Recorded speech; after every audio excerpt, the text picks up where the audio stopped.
ہر کام سے پہلے بسم اللہ پڑھا کریں۔ بسم اللہ پڑھی جائے تو شیطان آپ سے دور رہتا ہے۔ درود شریف کثرت سے پڑھا جانا روحانیت بڑھاتا ہے۔ باوضو رہنے سے رزق اور عمر میں اضافہ ہوتا ہے اور چہرہ بھی منور رہتا ہے۔ زیادہ سے زیادہ استغفار پڑھا کریں۔ سب سے مقبول ترین وظیفہ استغفار ہے۔ بچوں کے نام کے ساتھ محمد ضرور لگائیں اور اپنے بچوں کو محمد نام کے ساتھ پکارا کریں۔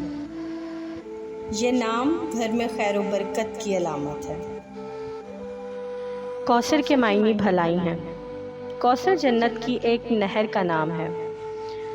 حضرت عائشہ صدیقہ رضی اللہ تعالیٰ عنہا سے روایت ہے، جو شخص اس کی آواز سننا چاہے وہ اپنے دونوں کانوں میں انگلیاں ڈال کر سن لے۔ صدقہ بلاؤں کو ٹالتا ہے۔ اولاد کا دیا ہوا صدقہ والدین کو قبر کے عذاب سے محفوظ رکھتا ہے۔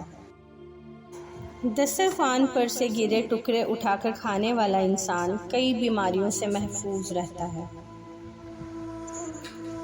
کھانے کے بعد برتن کو اچھی طرح سے صاف کر لیں تاکہ کھانا برتن میں لگا نہ رہے اور ضائع نہ ہو۔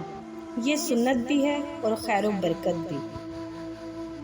جمعے کے دن ناخن کاٹنا سنت ہے۔ اس عمل سے کئی بیماریوں سے شفا ملتی ہے۔ کھجوریں کھانا سنت ہے۔ روزانہ 7 عدد کھجوریں نہار منہ کھانے سے انسان جادو کے اثر سے محفوظ رہتا ہے۔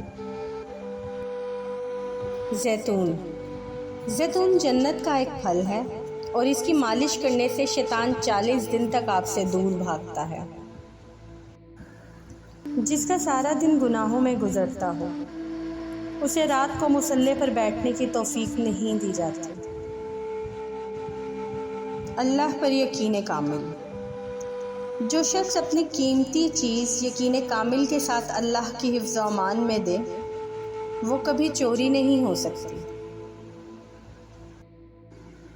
درود شریف پڑھنے کی عادت بنا لیجئے، اس کے بے شمار فوائد ہیں۔